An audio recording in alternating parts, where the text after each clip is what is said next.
Hello and welcome to Gulf News Straight Back. The guys are back to talk about match number 3 of the Asia Cup. It was between Afghanistan and Bangladesh. Took place in Sharjah tonight. Now, the Afghans knew that if they win, they were going to reach the Super 4 of the tournament. And they did it with ease, right, guys? It was a straightforward result. They won by, 7 wickets today. Mr. Cricket, UAE Anis Sajan, tell us your thoughts on the match about what you've just seen. Thank you, Imran. Hi, Satish. Hello, Sahil. And hello to all the gorgeous people of Gulf News. Another clinical performance by the Afghanis. First, they strangled Bangladesh and kept them below 130. And in the end, it was what? A whirlwind innings. I would say the swag of Yuvraj Singh we could see in Najibullah Zadran to take them home with 10 balls to spare. Yeah.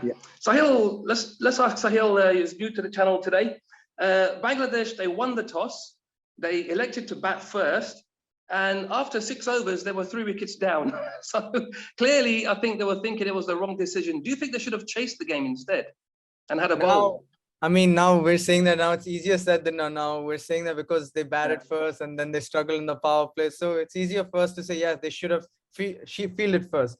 But see, I remember when Afghanistan had played Scotland in Sharjah, Mujib came, Rashid Khan came, and he just rattled the Scotland players. So I guess both like Mujib and Rashid Khan like to play in the Sharjah stadium, and the ball was gripping well. It was turning right, left, and center, and they got the better of the Bangladeshi batsmen in the start. Clearly, you could see the ball was turning a lot.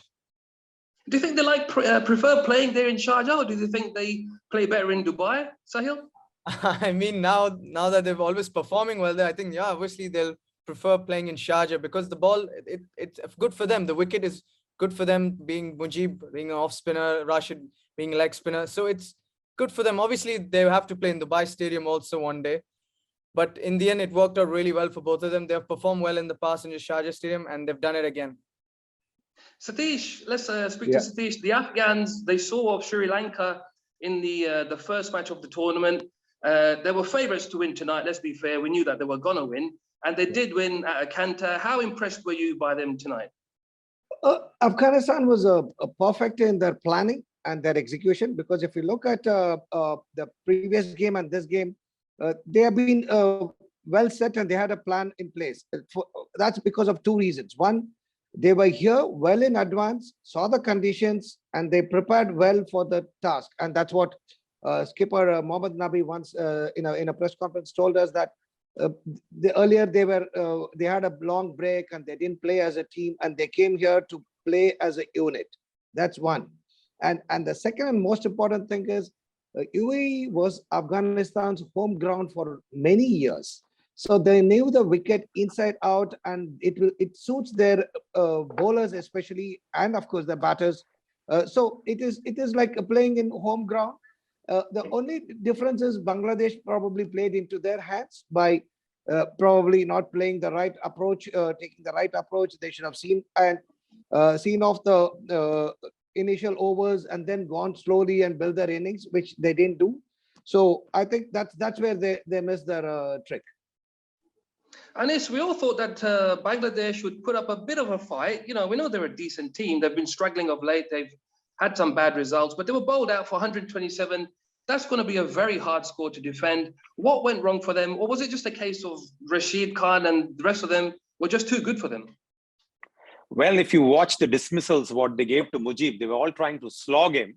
And to Rashid, it was trying to defend Rashid. So you have to give credit to the Afghani bowlers, but at the same time, not proper execution of the shots. And when you are electing to bat first, you need to have some plans. I mean, easier said than done against a good attack of Afghanistan. I'm afraid they did not come, they were not up to the party. Satish, Bangladesh, they've got a new coach. Sriram, they've got a new captain. Shakib's the new captain. But so far, these two have failed to, I would say, revive their fortunes. What do these guys need to do to turn their luck around here in the UAE, and also looking forward to the T20 World Cup in Australia? Yeah, Imran, you can't expect miracle overnight. You go and lose to Zimbabwe, who is not even a test playing nation now, and Bangladesh being a test playing nation. You can't expect miracles overnight. So I didn't expect results overnight for sure. But the 2 things which Bangladesh could have done as a basic is, with Shakib Al Hasan and of course Sriram, both are very experienced campaigners, and they themselves will be talking about this. One is, as Anis Bhai said, and we all know that the execution of the batting was not up to the mark because they are playing against quality bowling, and they literally bundled out Sri Lanka in the previous game as well. So they should have been a bit cautious. And the second and most important thing is, I think the team selection was not up to the mark because they were playing too many fast bowlers, whereas the Sharjah wicket is known for being a spin wicket. So these are some of the elementary mistakes which they made. I'm sure these sort of small things will be handled in the due course, and hopefully they will rectify these small errors, which like basic elementary errors, I would say. So you think Satish, you think the team selection was the big error tonight? Sorry, Imran, you broke up. That's okay. You think the team selection was the big mistake tonight for them? Yes, not even the team selection.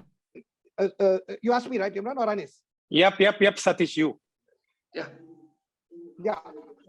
Okay, so even in the team selection, if you look at Mosaddek Hussain, the off spinner, gave away 6 runs in 2 overs, and he didn't bowl the next 2 overs. And you bring their fast bowlers and bowl. Where is the logic when you know that the ball is spinning square? So you had the team, maybe you didn't utilize it properly. I think Shakib is too good a player to not miss these tricks. But yes, they are a bit rusty, and they must be lacking in confidence because of the bad performance in Zimbabwe. But I'm sure they will come back stronger, is what I feel, because they have the team, but they are not been performing. Sahil, we know Afghanistan have a really good seam attack. We know that they've got fantastic spinners. We know that they can bat as well. Now, all the talk's been about India and Pakistan reaching the final, which most likely they're going to do. But Afghanistan are more than capable of getting there as well, aren't they? Of course, actually, I had mentioned this point. I can see, like, not before even the game they played against Sri Lanka, I had said, why not Afghanistan? Why can't they make it to the finals? Anything can happen. I had mentioned this before they played Sri Lanka. So, I mean, look, everybody would love an India-Pakistan final. Yes, not only an Indian or Pakistan fan, be it another Australian English fan would also like to see it. But why not see another team, an underdog like Afghanistan? They have huge amount of talent, and I'm so happy for this team. Being the bowling department, the batting department has also stepped up.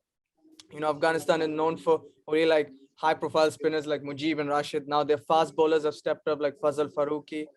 So, I'm really happy for this nation. They're performing well, and let's see what happens.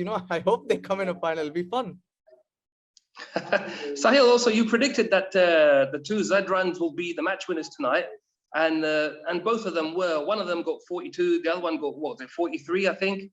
But do you think these guys can perform that well if they play against India or Pakistan, possibly in the final?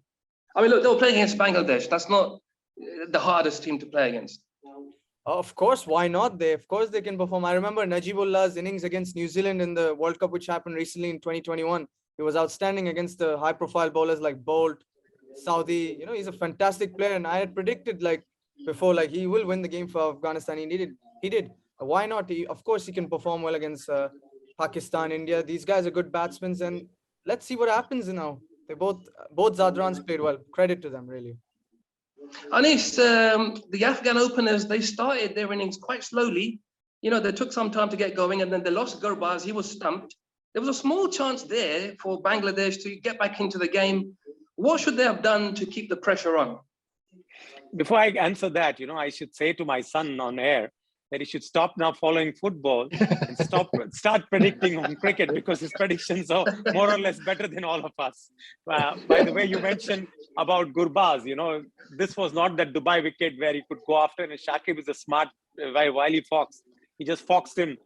And it was, to be very honest, as like we all mentioned, in 6 overs, he required 66. But then came the other Zadran. One Zadran is holding 40. Now, this is the point I want to little add. This is what an innings of Virat Kohli was playing, what he used to play in the past. You hold one end and he looked in complete control. And the other guy, who are the X factors like the Najibul Zadran, or they have a couple of more hitters in the back end. So if one doesn't come, the other might come up. But it was both Zadran's show today. And in the end, if you see, they won it with 10 balls to spare. And like Satish mentioned, the fast bowlers went for too many for Bangladesh. Yeah, I think we all had a feeling that Afghanistan were going to win. They were the favourites. They looked really good against Sri Lanka. Bangladesh, unfortunately for them, it's a defeat. Let's move on. Let's have a quick chat about tomorrow's game, which sees India play against Hong Kong. Now, Anis, this should be a pretty straightforward win for India, shouldn't it?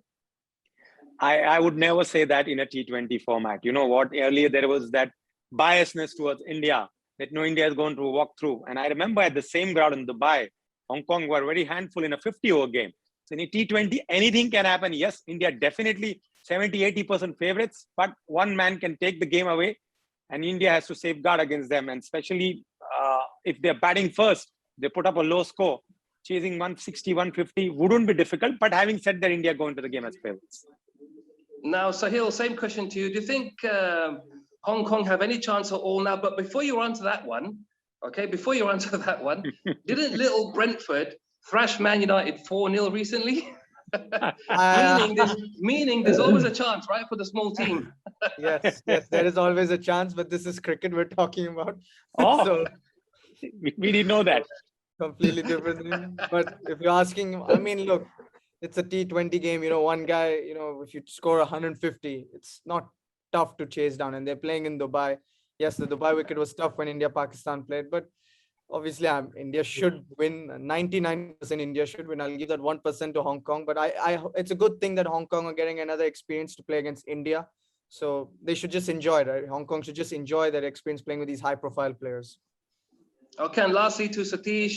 Satish, if the extraordinary does happen tomorrow and Hong Kong somehow do win, where would that rank in terms of the biggest shock results in cricket? I think this is probably shocking than Zimbabwe beating India in the '83 World Cup. Maybe if they had beaten, like they came close. So it can be that even that could have been possible. I think this is not so much possible because Zimbabwe those days had a very good team. So when Kapil Dev's knock saved India,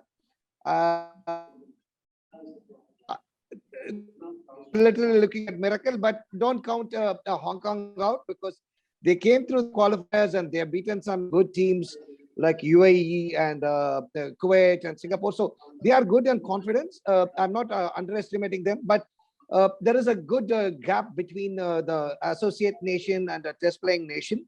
And India is not one of those nations where they are on the fringes of the test playing nation. They are on the top of the world chart. So I'm sure there is very little complacency even India would show. But yeah, I think it'd be a good experience for Hong Kong because obviously they're coming back into the big stage after a while. They have been missing some of the top tournaments of late, and then this is a big stage for them and for their young team. Okay, guys, I think we'll leave it there. We'll see how India get on tomorrow night. In the meantime, head to golfnews.com for all the latest news, reviews, comments, videos, and much more. Thanks to the guys, and good night.